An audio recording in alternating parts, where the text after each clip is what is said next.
सबसे पहले इस वक्त की बड़ी खबर का रुख करेंगे जो कि आगरा से आ रही है, जहां पर ताजमहल को अचानक बंद कर दिया गया है। जो पर्यटक अंदर मौजूद थे उन्हें बाहर निकाल लिया गया है।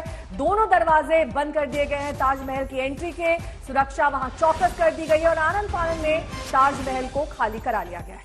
ताजमहल परिसर को सीआईएसएफ ने कब्जे में ले लिया है। आपको बता दें कि गेट पर ही नोक-झोंक की खबर भी आ रही है। पुलिस अधिकारी ताजमहल के बाहर चक्कर लगा रहे हैं। अंदर का परिसर सीआईएसएफ के कब्जे में है, लेकिन वहां पर एग्जैक्टली क्या हुआ इसे लेकर ग्राउंड से हम आपको अपडेट देंगे।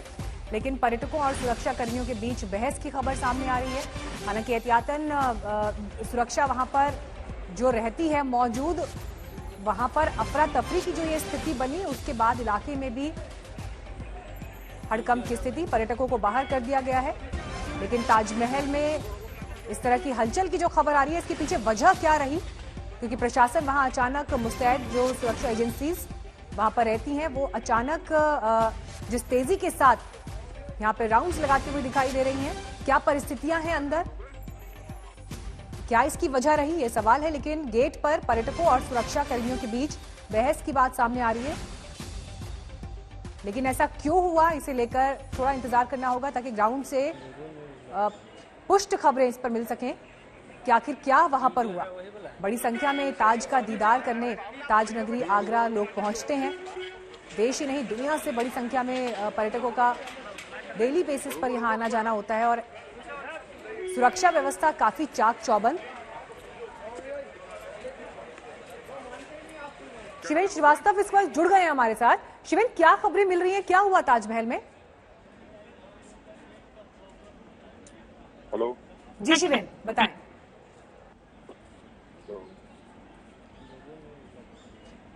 शिवेन, आपकी आवाज मिल रही है, क्या अपडेट, क्या जानकारी मिल रही है, क्यों अचानक इस परिसर को खाली करा लिया गया? देखिए, अभी साफ तौर पर कुछ नहीं कहा गया है, लेकिन आपको बता दें कि ताजमहल में किसी तरीके की थ्रेट की बात कही जा रही है, जिसकी वजह से बोला गया है लोगों को, पर्यटकों को और लोगों को वहां से खाली करने के लिए। प्रशासन अभी शुरुआती जांच की बात कहकर रहा है, इस वजह से नहीं बताया गया, लेकिन जाहिर सी बात है कोई बहुत सीरियस संवेदनशील बात है, इसी की वजह से एक्शन लिया जा रहा है। कुछ और देर में स्थिति साफ होगी, लेकिन अभी फिलहाल जो कहा गया है उसमें तमाम जो लोग हैं उनको वहां से हटाने के लिए कहा गया है, जिससे कि वो आगे की जांच की जा सके और आगे क्या करना है प्रशासन ये तय कर सके। शिविर, इस तरह की जो खबरें आ रही हैं कि गेट पर सुरक्षा कर्मियों और टूरिस्ट जो पर्यटक हैं उनके बीच में बहस हुई है, क्या परिस्थितियां रही, क्या वजह रही?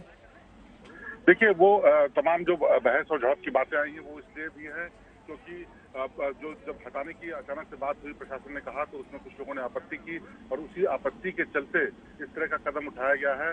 और जो खबरें इस बात की आ रही है कि झड़प हुई है, वो इन्हीं सब चीजों को लेकर के पर्यटक जो वहां पर मौजूद है, चाहे देश के विदेश के, तमाम विदेशी तो आजकल नहीं है, लेकिन जो देश के पर्यटक हैं उन लोगों ने दिक्कत जाहिर की और कहा कि जो सुरक्षा कर्मी कर रहे हैं वो क्यों कर रहे हैं, साफ नहीं किया जा रहा है और उन्होंने टिकट लिया है, उनको अलाउ करना चाहिए। ये सब बातें कहते हुए झड़प और बहस शुरू हुई, लेकिन फिलहाल कुछ देर में स्थिति साफ होगी कि आखिरकार क्या पूरी वजह है। लेकिन पूरे मामले पर जो आला अधिकारी हैं वो भी खबरें ये आ रही है कि मॉक ड्रिल बताकर लोगों को वहां से बाहर निकाला गया। जो लोग वहां मौजूद है, पर्यटक पहुंचे थे, उन्हें कहा गया मॉक ड्रिल है और उसकी वजह से बाहर निकाला गया।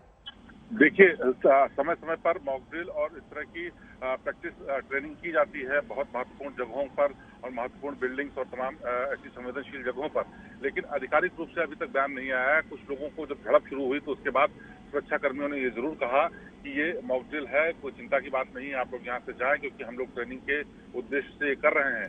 लेकिन इस पर लोगों ने जरूर आपत्ति दर्ज की कि अचानक से इस तरह से करने से उनकी जो शेड्यूल है, उनका जो यहाँ आने का पर्पज है वो सॉल्व नहीं हो सकता। इसीलिए बहस हुई गेट पर और कुछ जगह अंदर, क्योंकि जहाँ सुरक्षाकर्मी थे उन लोगों ने उन लोगों को हटाने के लिए इसलिए भी कहा क्योंकि उनकी जो उनका जो भी उद्देश्य है, चाहे वो मॉक ड्रिल की बात हो या फिर कोई सीधे संवेदनशील बात हो, उस सब दोनों ही उद्देश्य से उन्होंने हटाने की कोशिश की और वो चाहते हैं कि जिस तरह से पूरा प्रोटोकॉल होता है, जो स्टैंडर्ड ऑपरेटिंग प्रोसीजर होता है, उसको फॉलो करते हुए कहा जाए। लेकिन फिलहाल अभी इस पर कोई भी आधिकारिक बयान नहीं आया है और इस तरह की जो मॉक ड्रिल की बात आ रही है, जाहिर सी बात है सुरक्षा कर्मियों ने कुछ दर्शकों और कुछ लोगों से ये बात कही है। जी, दो तरीके के वर्जन यहाँ पर सामने आ रहे हैं शिवेंद्र। एक तो ये कहा जा रहा है कि मॉक ड्रिल हो रही है जिसके चलते इस तरह के सुरक्षा के कड़े इंतजाम किए जा रहे हैं, लोगों को बाहर निकाला जा रहा है। दूसरी खबर ये कहती है कि फोन कॉल के जरिए ये सूचित किया गया कि बम अंदर परिसर में हो सकता है, इसी के चलते इस तरह के एहतियातन इंतजाम किए जा रहे हैं। देखिए, जब तक कोई इस पर आधिकारिक बयान नहीं हो, इस संवेदनशील बात पे कुछ कहना ठीक नहीं होगा। लेकिन अभी तक की जो स्थिति है उसमें कुछ एक सुरक्षा कर्मियों ने दर्शकों से जरूर कहा है मॉक ड्रिल है, लेकिन जो मॉक ड्रिल का भी तरीका होता है उसमें कुछ एक आला अधिकारियों की को छोड़ करके बाकी नीचे के अधिकारियों को नहीं पता होता है कि ये मॉक ड्रिल है या वाकई कोई खतरा है। इसीलिए जब भी कोई ऐसा ट्रेनिंग या कोई भी ऐसा प्रशिक्षण दिया जाता है तो उसमें पूरा तरीका वही इस्तेमाल किया जाता है जो असलियत में किसी खतरे के वक्त होता है। यानी कहीं से कॉल आई या कहीं से किसी ने जानकारी दी या कोई संदिग्ध चीज मिली या कोई चिट्ठी मिली, ये सब तरीके इस्तेमाल किए जाते हैं जिससे कि मॉक ड्रिल भी एकदम असलियत में होने वाली घटना से रूबरू कराने के लिए सक्षम रहे। और इसीलिए अभी ये अधिकारी नहीं स्पष्ट कर रहे हैं कि ये वाकई कोई खतरा वाकई है या फिर ये मॉक ड्रिल किया गया है। आपके पास लौट रहे शिवेंद्र, लेकिन जो वहां से खबरें आ रही हैं, संवेदनशील मामला अपने आप में, लेकिन एग्जैक्टली क्या हुआ है, पुलिस ऑफिशियल्स का इस पर क्या कहना है, सुनवाते हैं। कंट्रोल रूम के माध्यम से ये सूचना प्राप्त हुई थी। एक व्यक्ति ने फोन किया था, वो बता रहा था कि कोटा की ताल लोहा मंडी क्षेत्र से बोल रहा है और सैनिक भर्ती में गड़बड़ियां हो रही हैं, उसकी भर्ती उसमें नहीं हुई है। ताजमहल पे बम रखा गया है जो कुछ देर में ही फूट जाएगा। इस संबंध में सूचना प्राप्त होते ही तत्काल सीओ सदर के नेतृत्व में ताजमहल के आसपास छानबीन की जा रही है। सीआईएसएफ को अलर्ट कर दिया गया है। उसका लोकेशन प्राप्त किया गया सर्विलांस के माध्यम से उस व्यक्ति का, जो फिरोजाबाद आ रहा है। शेष अग्रिम वैधानिक कार्रवाई की जा रही है। और इस वक्त हमारे संवाददाता कुमार अभिषेक जुड़ गए हैं फोन लाइन पर। कुमार, साफ तौर पर यहाँ पर एसपी प्रोटोकॉल का ये कहना कि फोन कॉल के जरिए उन्हें ये सूचित किया गया कि परिसर में बम हो सकता है, आसपास कहीं बम रखा हो सकता है, क्योंकि जो व्यक्ति जिसने कॉल किया उसने इसकी वजह भी बताई है। देखिए, ये हॉक्स कॉल है एक तरीके का, और पुलिस को ये फोन मिला था, लोहा मंडी में ये फोन आया था और उसके बाद से ही इसे खाली कराया गया है। बताया जाए, हालांकि पर्यटकों को बताया गया है कि एक मॉक ड्रिल चल रहा है, लेकिन जो पुलिस के उच्च सूत्र हैं, जो हमारी बात हुई है उनके मुताबिक ये बम की सूचना फोन पर आई है और उसके बाद ही इसे खाली कराया गया है। आला अधिकारी भी मौके पर पहुंच रहे हैं। तमाम लोगों को ताजमहल परिसर से बाहर निकाल लिया गया है। पास की जो मस्जिद है उसमें भी जो लोग थे उन्हें भी बाहर निकाला गया है और निश्चित तौर पर ये कॉल आया है और उस कॉल के बाद ही सुरक्षा की सरगर्मियां बढ़ी दिखाई दे रही। चाहे सीआरपीएफ के लोग हों, चाहे जो भी सुरक्षा कर्मी वहां मौजूद थे, सबने वहां ताजमहल के भीतर मौजूद लोगों को निकाला है और ये कहकर निकाला है कि ये एक मॉक ड्रिल हो रहा है, ताकि इसके बारे में बहुत ज्यादा पैनिक न फैले। ये एक वजह है। हमारी अभी बात हुई है एडीजी लॉ एंड ऑर्डर से, उन्होंने कहा है कि एक कॉल आया था और उसके बाद ये तमाम चीजें की जा रही हैं। कॉल ट्रेस हो पाया, किसने कॉल किया था, कहां से किया था, होक्स कॉल है, इस तरह की तमाम संभावनाओं से इनकार नहीं किया जा सकता है क्योंकि बिल्कुल ये हॉक्स कॉल है। जो हमारी जानकारी है उसके मुताबिक किसी ने फोन किया है और लोहा मंडी का कोई इलाका है वहां से फोन आया है, ये भी ट्रेस हुआ है। लेकिन जो लोग हैं, जो स्थानीय, जिन्हें उस ताजमहल परिसर से बाहर किया गया है, सुरक्षा कर्मियों ने जो बाहर किया है, वो ये कहकर उन्हें बाहर निकाला है कि एक तरह की मॉक ड्रिल हो रही है, इसलिए आप लोग बाहर चले जाएं। किसी तरह के बम की कोई सूचना की बात जो पर्यटक हैं उन्हें नहीं बताई गई और कायदे से ये होता भी है। लेकिन जो पुलिस प्रशासन है उसने साफ कहा है कि एक ऐसा। आपको रोकना चाहेंगे, सतीश गणेश जी हमारे साथ जुड़ गए हैं, आईजी हैं आगरा के। सतीश जी, क्या जानकारी आप दे पाएंगे इस फोन कॉल और इस बॉम्ब स्केयर के बारे में? देखिए, आज प्रातः करीब 7:30 बजे के आसपास जो हम लोग का यूपी 112 का कंट्रोल रूम है, उस पे एक अज्ञात नंबर से कॉल लैंड करती है, जिसमें कॉलर ने ये इन्फॉर्मेशन दी थी कि ताजमहल में बॉम्ब ब्लास्ट होगा वगैरह वगैरह। बिना पैनिक किए हमारी जो स्टैंडर्ड ऑपरेटिंग प्रोसीजर है उसके मुताबिक जो हमारी बीडीएस स्क्वाड्स हैं और प्लस फील्ड यूनिट्स हैं, वो परिसर का उन्होंने सघनता से तलाशी अभियान चलाया। अभी तक जो इनपुट मेरे पास आया है हमारे ग्राउंड टीम से, ऐसा कोई भी डिवाइस या ऐसा कोई भी बम हमें नहीं मिला है। क्योंकि ताजमहल की सुरक्षा सीआईएसएफ के अधीन रहती है, तो सीआईएसएफ का भी अपना इंटरनल एक प्रोटोकॉल है, सिक्योरिटी ड्रिल है। उसके मुताबिक उन्होंने एहतियातन टूरिस्ट का प्रवेश कुछ देर के लिए परिसर में रोका हुआ है। वो एक एक कोना उसका छानना चाहते हैं। उसके बाद मुझे जो जानकारी दी गई उसके मुताबिक अगले आधे घंटे के अंदर ये परिसर आम टूरिस्टों के लिए पुनः खोल दिया जाएगा। जहां तक कि जो कॉलर है उसको ट्रेस करने के लिए भी हमारी सर्विलांस की टीमें जो हैं लग चुकी हैं और मुझे पूरा विश्वास है कि अगले कुछ घंटों के भीतर ही हम उस व्यक्ति को भी ट्रेस कर लेंगे और ऐसा उसने क्यों किया है, किन कारणों से किया है, ये हमारे विवेचना का विषय होगा। सतीश जी, तो ये माने कि अगले आधे घंटे में स्थिति सामान्य हो जाएगी? जो ग्राउंड से जो मुझे इनपुट दिया गया उसके मुताबिक अति शीघ्र ही हम लोग इस परिसर को पुनः आम टूरिस्टों के लिए खोलेंगे। और मैं आपके चैनल के माध्यम से जो भी लोग इस चीज को देख रहे हैं, आपके चैनल को वॉच कर रहे हैं, मैं आश्वस्त करना चाहता हूं कि किसी प्रकार के पैनिक करने की कोई आवश्यकता नहीं है। हमारी जो एक्सपर्ट टीम है वो उस परिसर को कायदे से चेक कर रही है और अभी तक मैं बताना चाहूंगा कि हमें कोई ऐसा डिवाइस या ऐसी कोई बम होने की कोई पुष्टि नहीं हुई है। धन्यवाद। बहुत बहुत शुक्रिया हमसे बातचीत करने के लिए।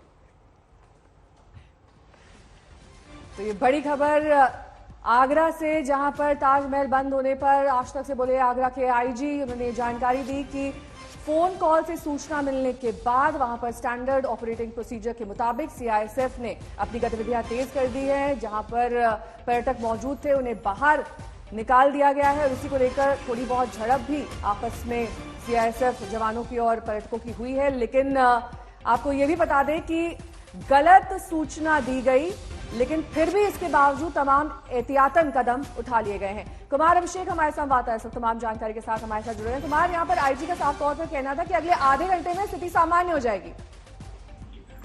बिल्कुल, जिस तरीके से उन्होंने साफ साफ बता दिया कि हाँ, एक कॉल आया था 7:30 बजे के आसपास और बम की सूचना दी गई थी। उसके बाद से जो एहतियातन सुरक्षा के कदम उठाए जाने चाहिए वो उठाया गया है। सीआईएसएफ जो वहां होती है उसने वो कोना कोना इस वक्त चेक कर रही है और निश्चित तौर से कोई ऐसी चीज, कोई ऐसा बम नहीं मिला है जिसके बारे में ये सूचना दी गई थी। हालांकि जो पर्यटक हैं उनमें पैनिक न हो, इसके लिए ये भी बताया गया कि भाई आप लोग बाहर निकले, एक मॉक ड्रिल चल रहा है और शायद इसी वजह से कुछ जो पर्यटक हैं उनसे हल्की फुल्की बहसबाजी भी हुई है। तो कुल मिलाकर एक बात बिल्कुल साफ हो गया कि एक कॉल आया था जिसमें बम की सूचना ताजमहल के भीतर दी गई थी। ये सूचना गलत निकली है और अब जो पुलिस है, जो प्रशासन है, वो इस बात को ट्रेस करने में लगा है कि आखिर ये फोन कहां से आया था, उनका मकसद क्या था। और जैसा कि उन्होंने खुद बताया भी है कि अगले आधे घंटे या हम मान लें कि अगले 1 घंटे में सब कुछ सामान्य हो जाना चाहिए। बंगाल चुनाव को लेकर आज बीजेपी 2 अहम बैठक करने जा रही है। सुबह 11 बजे कोर ग्रुप की मीटिंग शुरू होगी और उसके बाद पार्टी की केंद्रीय चुनाव समिति की बैठक होगी। बताया जा रहा है कि बैठक में बंगाल समेत 5 राज्यों के चुनाव के लिए पहले 2 चरणों के उम्मीदवारों की लिस्ट का ऐलान हो सकता है।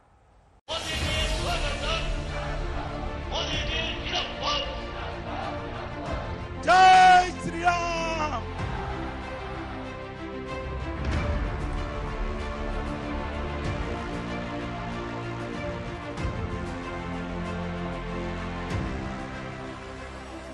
बंगाल में रैलियों की होड़ लग चुकी है। दिग्गज विरोधियों को मात देने में जुट गए हैं। सियासी हमलों का दौर भी जारी है। अब बारी है उम्मीदवारों के नाम के ऐलान का। बीजेपी ने मन बना लिया है कि आज या कल बंगाल और असम के चुनाव के पहले दूसरे फेज के लिए उम्मीदवारों के नाम का ऐलान कर दिया जाए। कोलकाता की राजनीति का अहम केंद्र दिल्ली बन गई है, जहां चुनाव को लेकर आज से अहम बैठक होने जा रही है। बंगाल बीजेपी के बड़े नेता दिल्ली में हैं। बंगाल बीजेपी प्रभारी कैलाश विजयवर्गीय, अध्यक्ष दिलीप घोष, शुवेंदु अधिकारी, मुकुल रॉय समेत 6 नेता दिल्ली पहुंचे हैं, जो टिकट बंटवारे को लेकर आज पार्टी नेतृत्व से बातचीत करेंगे। आज बीजेपी के केंद्रीय चुनाव समिति की बैठक शुरू हो रही है। माना जा रहा है कि प्रधानमंत्री मोदी की मौजूदगी में बंगाल और अन्य 4 राज्यों के पहले और दूसरे चरण के लिए उम्मीदवारों के नाम का फैसला हो जाएगा। जानकारी के मुताबिक बंगाल बीजेपी की कोर टीम ने हर विधानसभा से 4-5 नाम चुने हैं, जिनमें से आखिरी नाम पर मुहर लगनी है। दूसरे फेज में ही नंदीग्राम की हाई प्रोफाइल सीट भी है, जहां से ममता के खिलाफ पार्टी को उम्मीदवार तय करना है। पिछले 2-3 दिन से लगातार हमारी तैयारी चल रही थी बैठक की और उम्मीदवार चयन की। उसका यहाँ की जो चुनाव समिति प्रदेश की है उनके सामने रखा गया है और उस समिति ने हर एक चुनाव केंद्र के लिए 3, 4, 5 तक नाम तय किया है, जो केंद्रीय पार्लियामेंट्री बोर्ड तक पहुंचेगा और वहां अंतिम निर्णय होगा, घोषणा हो जाएगा। बंगाल में पहले चरण का मतदान 27 मार्च को और दूसरे चरण की वोटिंग 1 अप्रैल को होनी है, लेकिन अब तक किसी पार्टी ने अपने उम्मीदवारों की घोषणा नहीं की है। इसे लेकर बीजेपी आरोप लगा रही है कि उम्मीदवारों के नामों की पहले घोषणा को लेकर टीएमसी खौफ में है। तृणमूल कांग्रेस इतना डरे हुए है, जो हर चुनाव में तृणमूल सबसे पहले अपना प्रार्थी लिस्ट घोषणा कर देते हैं। इस बार तृणमूल इतना डर रहा है, जो जिनका नाम प्रार्थी लिस्ट का घोषणा कर देंगे वो बाद में बीजेपी में न चला जाए। इसीलिए अभी प्रार्थी लिस्ट घोषणा करने का वादा करके भी, घोषणा करने का निर्णय लेके भी फिर पीछे हट रहा है। सूत्र बताते हैं कि टीएमसी ने अपने उम्मीदवारों के नाम पर फैसला कर लिया है। माना जा रहा है कि ममता की हरी झंडी मिलते ही शुक्रवार को सभी 294 सीटों के लिए एक साथ नामों का ऐलान किया जा सकता है। दिल्ली से हिमांशु मिश्रा, कोलकाता से पौलमी साहा और सूर्याग्नि रॉय के साथ अनुपम मिश्रा आज तक। और अब बात बिहार में बढ़ते अपराध की। राजधानी पटना में एक सनसनीखेज हत्याकांड हुआ। बेटी से छेड़खानी का विरोध करने पर मंचलों ने उसकी मां की हत्या कर दी। उधर नालंदा में एलआईसी अधिकारी की बेरहमी से हत्या कर दी गई। अपराधियों ने लाठी, रॉड और ईंट से पीट कर इन्हें मार डाला। यूपी के हाथरस जैसा कांड अब बिहार के पटना में हुआ है। फतुहा इलाके में छेड़खानी का विरोध करने पर एक मां को मंचलों ने मार डाला। घर वालों का आरोप है कि गांव के कुछ मंचलों ने इस वारदात को अंजाम दिया। जी हमारे घर के घेर में था, 40 का था। हमारे अतिखाने जो थे जहाँ मैं हल्का में कहा कि अब जाओ मैं घर बाबा लाइन के नहीं रोता, रोड के नहीं रोता, मैं धाई था मार दिया। मतलब कोई पहले से लड़ाई उड़ा है? पुलिस में गेल है। लड़ाई पहले से कर रही है जी ना, हमें ऐसा कोई अति नहीं सर, पहले से सिक्योरिटी गिरफ्तार करते रहता था वो काने। अब छपरा की ये तस्वीरें देखिए, जहां पुलिस की एक गाड़ी को नाराज भीड़ ने आग के हवाले कर दिया। कुछ अन्य गाड़ियों में तोड़फोड़ कर दी। हालात ऐसे हो गए कि इलाके में शांति बहाली के लिए भारी संख्या में पुलिस बलों की तैनाती करनी पड़ी। लोगों का यह गुस्सा एक वार्ड मेंबर की लाश मिलने के बाद फूटा। मंगलवार रात से वार्ड मेंबर सद्दाम हुसैन का कोई सुराग नहीं था। बुधवार की सुबह लाश मिली। सद्दाम इस बार मुखिया का चुनाव लड़ने वाले थे, लेकिन उससे पहले ही उनकी हत्या कर दी गई। अब घर वालों का रो रो कर बुरा हाल है। पुलिस अब जांच में जुटी है कि आखिर हत्या के पीछे क्या वजह है। 2-3 गाड़ियां हैं। लेकिन सबसे हैवानियत का मंजर दिखा मुख्यमंत्री नीतीश कुमार के पैतृक शहर नालंदा में। रविवार को वहां एक एलआईसी अफसर की हत्या कर दी गई थी। खून के प्यासे क्रूर अपराधियों ने लाठी, रॉड और ईंट से पीट कर मार डाला। वारदात की सीसीटीवी तस्वीरें हत्यारों की करतूतों की गवाही दे रही हैं। एक लोजपा नेता के नाम आ रही है। अनुसंधान का विषय है। कोई भी नेताजी हो या जो भी दोषी होंगे, जिनके द्वारा भी घटना की गई होगी, उनकी जल्द गिरफ्तारी होगी। बिहार की कानून व्यवस्था पर गंभीर सवाल उठाने वाले इन मामलों में से किसी में आरोपियों की गिरफ्तारी नहीं हुई है। पटना से राजेश कुमार झा और छपरा से आलोक जायसवाल के साथ रंजित कुमार सिंह, नालंदा आज तक। महाराष्ट्र के जलगांव में हुई एक और शर्मसार घटना की अब बात करेंगे। जलगांव पुलिस पर महिला हॉस्टल की लड़कियों से जबरन स्ट्रिप डांस करवाने का आरोप लगा है। महाराष्ट्र विधानसभा में यह मुद्दा उठने के बाद महाराष्ट्र सरकार ने जांच के आदेश दे दिए।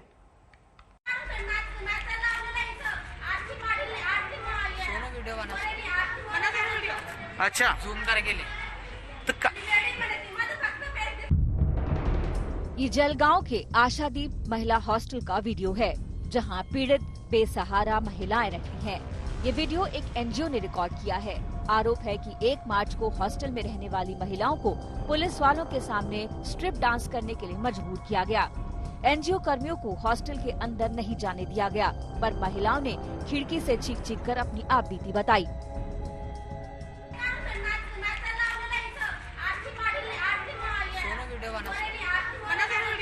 अच्छा झूम करके ले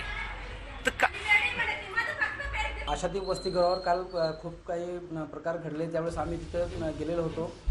त्या ठिकाणी त्या मुलींनी आमच्याकडे ओरडून जे प्रकार सांगितले ते आम्ही व्हिडिओमध्ये कैद केले। त्या मुलींनी आम्हाला रिक्वेस्ट केली की आमचे जे व्हिडिओ आहे ते जिल्हाधिकारी साहेबांपर्यंत पोहोचवा। ते तिथपर्यंत पोहोचत नाही। आम्ही जे बोलण्याचा प्रयत्न करतो ते तिथपर्यंत जात नाही। आम्हाला इथे खूप काही त्रास दिला जातो, आम्हाला आमचं शोषण केलं जातं, नाचवलं जातं। या सगळ्या गोष्टी त्यांनी सांगितलं आम्हाला। त्यांनी सांगितल्याप्रमाणे आम्ही तो व्हिडिओ जिल्हाधिकारी साहेबांपर्यंत पोहोचून दिलेला आहे। एनजीओ ने ये वीडियो बनाकर जलगांव के जिला कलेक्टर को सौंपा है। बीजेपी विधायक श्वेता महाले ने ये मुद्दा विधानसभा में उठाया। पहले ही पीड़ित महिलाएं हैं। ये संरक्षण के लिए महिला बाल कल्याण विभाग अंतर्गत चलाए जाने वाले वसति गृह में वो रहती थी। उस वसति गृह के जो कोई लोकल कर्मचारी है, वहाँ के लोकल कर्मचारी और पुलिस, इन दोनों ने अतिशय घृणास्पद प्रकार वहाँ पे किया है।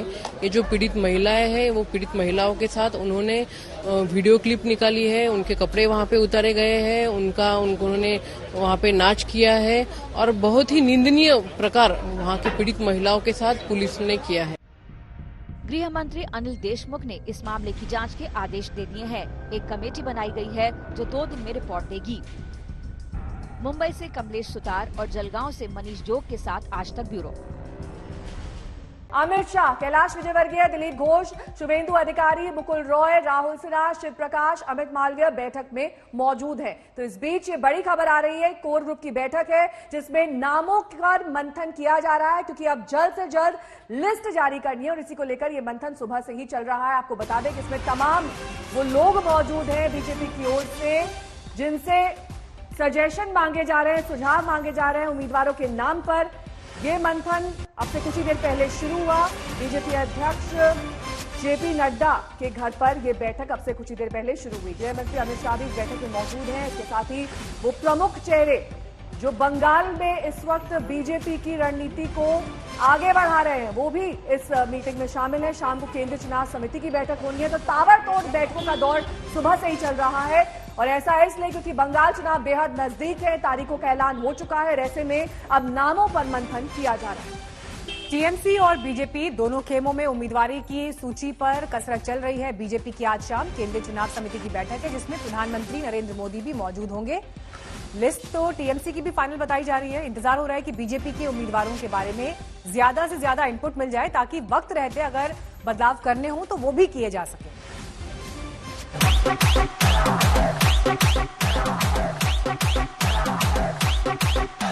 खेला तो हो ही नहीं, खेला तो हो ही।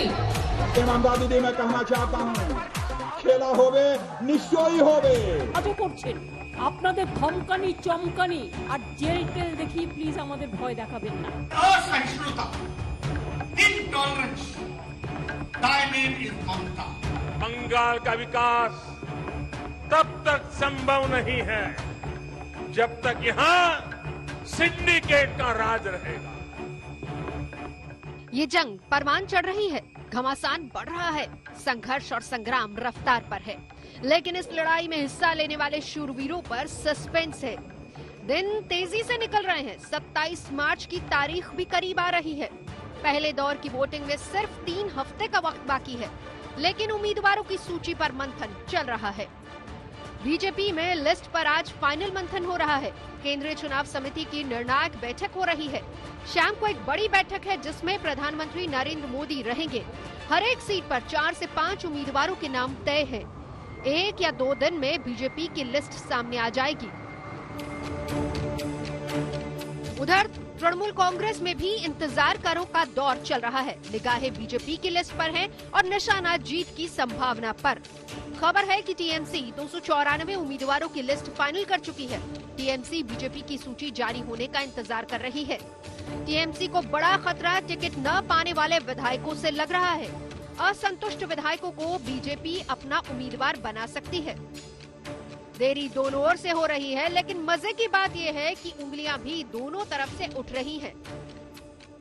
इस बार तृणमूल इतना डर रहा है, जो जिनका नाम प्रार्थी लिस्ट का घोषणा कर देंगे वो बाद में बीजेपी में न चला है। इसीलिए अभी प्रार्थी लिस्ट घोषणा करने का वादा करके भी, घोषणा करने का निर्णय लेके भी फिर पीछे हट रहा है। इसीलिए बीजेपी का प्रार्थी लिस्ट पहले हो जाए, उसके बाद तृणमूल कांग्रेस करे, ऐसा मंशा लेके चल रहा है।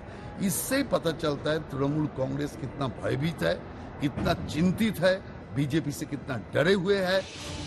टीएमसी से खबर आ रही है कि इस बार मौजूदा विधायकों में से कईयों के टिकट कट सकते हैं। टीएमसी के रणनीतिकार प्रशांत किशोर नए साफ सुथरे चेहरों पर दाव लगाने की तैयारी में हैं। लेकिन टिकट कटे तो विधायकों के लिए बीजेपी में जाने का रास्ता खुला है। दिल्ली से हिमांशु मिश्रा के साथ आज तक ब्यूरो। तो पश्चिम बंगाल में बीजेपी की क्या होगी चुनावी रणनीति? क्या बीजेपी मुख्यमंत्री पद के लिए किसी चेहरे का नाम सामने लाएगी? इस पर सभी की नजर टिकी हुई है। और बंगाल चुनाव पर आज तक संवाददाता हिमांशु मिश्रा ने केंद्रीय मंत्री नितिन गडकरी से इन तमाम मुद्दों पर खास बात की। हमारे साथ बातचीत करने के लिए केंद्रीय मंत्री नितिन गडकरी।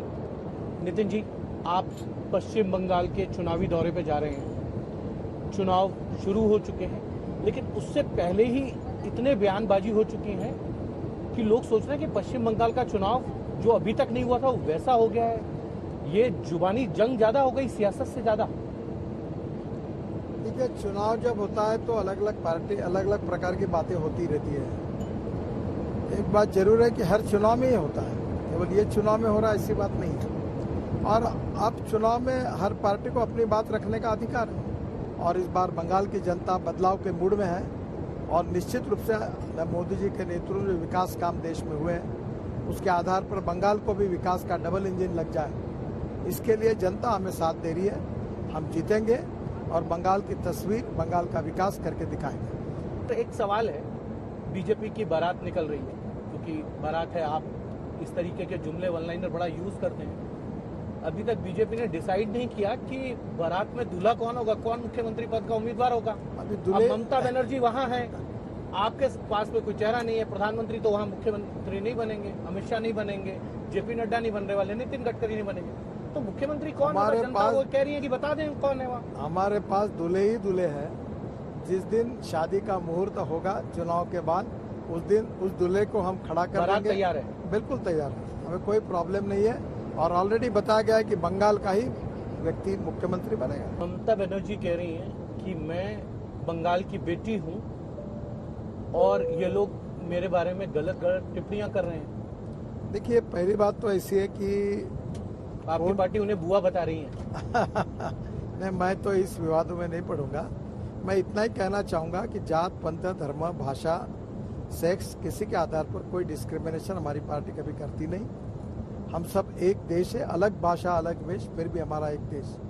यही विचार और हमारा संस्कार है, सबका साथ, सबका विकास। चुनाव होता है, चुनाव की लड़ाई विचारों के आधार पर लड़नी चाहिए, परफॉर्मेंस के आधार पर लड़नी चाहिए, जो कार्य आपने किया उसके आधार पर लड़नी चाहिए। मोदी जी के नेतृत्व में हमारी भारत सरकार में जो काम हमारी सरकार ने किया, जो 50 साल में नहीं हुआ वो जो 5-6 साल में करके दिखाया, उसी आधार पर अगर बंगाल में बीजेपी को अवसर मिलता है तो आज बंगाल बहुत पिछड़ा हुआ है। बंगाल का विकास नहीं हुआ है जैसा होना चाहिए था। बंगाल में रोड उतने अच्छे नहीं है, बंगाल में पोर्ट्स अच्छे डेवलप हो सकते हैं, बंगाल में उद्योग आने चाहिए, युवाओं को रोजगार मिलना चाहिए, गांव गरीब मजदूर किसान का कल्याण होना चाहिए। इसलिए अपेक्षा के साथ अब लोग बीजेपी की तरफ देख रहे हैं और हम उनकी अपेक्षाएं पूरी करेंगे और हमारी। तो बंगाल के चुनाव में अब सबकी निगाहें नंदीग्राम पर टिकी हुई हैं, क्योंकि ममता बनर्जी ने नंदीग्राम से चुनाव लड़ने का ऐलान कर दिया है। सवाल ये कि क्या शुभेंदु अधिकारी नंदीग्राम के संग्राम में कूदेंगे? शुभेंदु ने नंदीग्राम से चुनाव लड़ने की संभावना पर पहली बार जुबान खोली। उन्होंने ममता को हराने का वादा किया, लेकिन वो नंदीग्राम से ही चुनाव लड़ेंगे, इस पर भी सस्पेंस बना हुआ है। আমি নন্দীগ্রামে মমতা বন্দ্যোপাধ্যায়কে হারাবো, আপনারা নিশ্চিত থাকুন হারাবো। আমি আমাকে দল প্রার্থী করলেও হারাবো সরাসরি, অন্য কাউকে প্রার্থী করলেও আমি পদ্ম ফুল ফুটাবো, দায়িত্বটা আমার।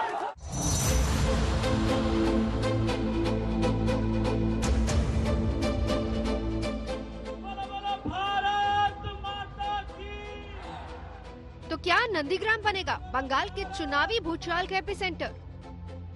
আমি নন্দীগ্রামে মমতা বন্দ্যোপাধ্যায়কে হারাবো। क्या नंदीग्राम से खुलेगा बंगाल के राजनीतिक इतिहास का नया अध्याय? আমি আমাকে দল প্রার্থী করলেও হারাবো সরাসরি, অন্য কাউকে প্রার্থী করলেও আমি পদ্ম ফুল ফুটাবো, দায়িত্বটা আমার। क्या बीजेपी के लिए बंगाल का अमेठी भी साबित हो सकता है नंदीग्राम?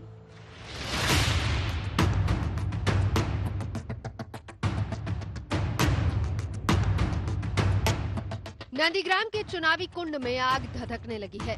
दावों की आहुति से, रणनीतियों के हवन से अग्निकुंड को हवा दी जा रही है। अब तक अटकलें थी, अनुमान था, पर अब पहली बार शुभेंदु अधिकारी ने हुंकार भरी है। टीम ममता को सीधे मैसेज भेजा है कि नंदीग्राम की लड़ाई का तो उन्हें भी इंतजार है। আমি নন্দীগ্রামে মমতা বন্দ্যোপাধ্যায়কে হারাবো। আপনারা নিশ্চিত থাকুন, হারাবো আমি আমাকে দল প্রার্থী করলেও হারাবো সরাসরি, অন্য কাউকে প্রার্থী করলেও আমি পদ্ম ফুল ফুটাবো, দায়িত্বটা আমার। शुभेंदु जीत का दम भर रहे हैं, लेकिन खुद उनका ये बयान बता रहा है कि नंदीग्राम में ममता से उनकी लड़ाई का रास्ता अभी साफ नहीं हुआ है। नंदीग्राम के अखाड़े में वो खुद उतरेंगे, इस पर गारंटी के साथ कुछ भी नहीं कहा जा सकता। उनका नाम फाइनल हो भी गया हो तब भी इसका ऐलान तो पार्टी फोरम से ही होगा।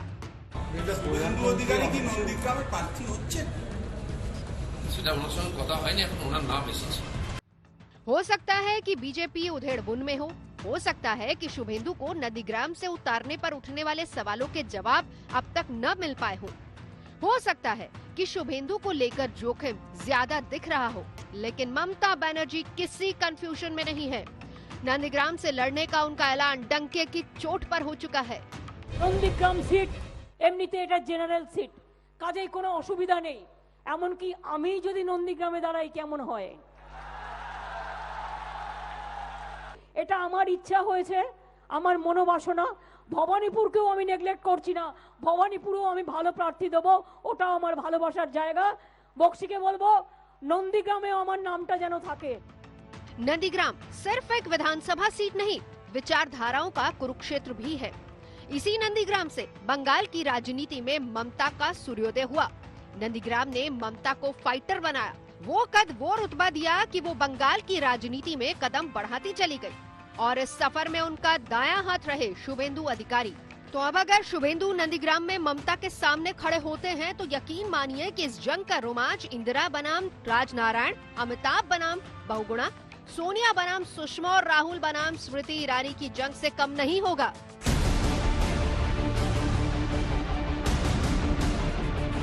मिदनापुर से शाहजहां अली के साथ आज तक ब्यूरो। तो मीनाक्षी, सवाल ये है कि ममता के खिलाफ शुभेंदु को उतारना बीजेपी की मजबूरी है? क्या नंदीग्राम की जंग के लिए शुभेंदु इतने जरूरी हैं कि बीजेपी उन्हें नजरअंदाज नहीं कर सकती? इस सवाल का जवाब जानने के लिए हम आपको नंदीग्राम के 3 चुनावी नतीजे इस वक्त दिखा रहे हैं। 2016 के चुनाव में शुभेंदु अधिकारी ने टीएमसी के टिकट पर भारी अंतर से ये सीट जीती थी। शुभेंदु को 60% से ज्यादा वोट मिले थे। दूसरे नंबर पर रहे सीपीआई को सिर्फ 26.5% वोट मिले। बीजेपी 5.5% के करीब रही। 2011 में भी नंदीग्राम सीट टीएमसी नहीं जीती, लेकिन तब उम्मीदवार मुस्लिम था। टीएमसी की फिरोजा बीबी को 60% से ज्यादा वोट मिले। 2006 में भी इस सीट पर सीपीआई के मुस्लिम उम्मीदवार इलियास मोहम्मद को जीत मिली। टीएमसी उस चुनाव में 3% वोट के अंतर से हार गई। तो इन नतीजों का मतलब ये निकाला जा सकता है कि नंदीग्राम मुस्लिम वोटर्स के दबदबे वाली सीट है और अगर ममता ने यहां से लड़ने का फैसला किया तो मुस्लिम वोटर्स का ध्रुवीकरण होना तय है।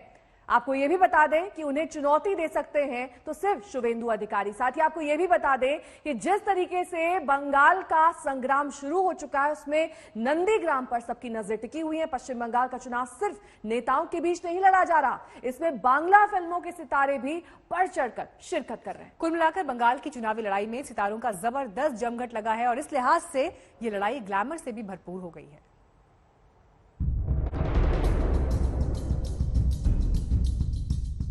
पश्चिम बंगाल की सियासत में फिल्मी सितारों का आना जारी है। ताजा नाम है सायंतिका बनर्जी का। सायंतिका ने टीएमसी का दामन थामा है। मैं दीदी के साथ थी पहले भी। आज आप कह सकते हैं कि ऑफिशियली मैंने साथ दिया है। दीदी के साथ रहने के लिए मैं ऑफिशियली अपना नाम तृणमूल कांग्रेस में मेरा लिखा जाएगा। सायंतिका फिल्मी सितारों की उस लंबी फेहरिस्त का ताजा हिस्सा हैं, जिन्होंने पश्चिम बंगाल के गर्मागर्म चुनावी संग्राम का हिस्सा बनना स्वीकार किया है। Noto bar not out film से चर्चित सायोनी घोष भी हाल ही में टीएमसी में शामिल हुई हैं। महीने भर पहले बांग्ला एक्ट्रेस सायोनी तब सुर्खियों में आई थी जब मेघालय के पूर्व राज्यपाल तथागत रॉय ने उनके खिलाफ केस दर्ज कराया था। तथागत रॉय ने एक मीम साझा करने पर सायोनी पर धार्मिक भावना को आहत करने का आरोप लगाया था। टीएमसी से जुड़ने वालों में कौशानी मुखर्जी भी शामिल है। कौशानी सोशल मीडिया में काफी सक्रिय है और इंस्टाग्राम पर उनके 1.5 मिलियन से ज्यादा फॉलोअर्स हैं।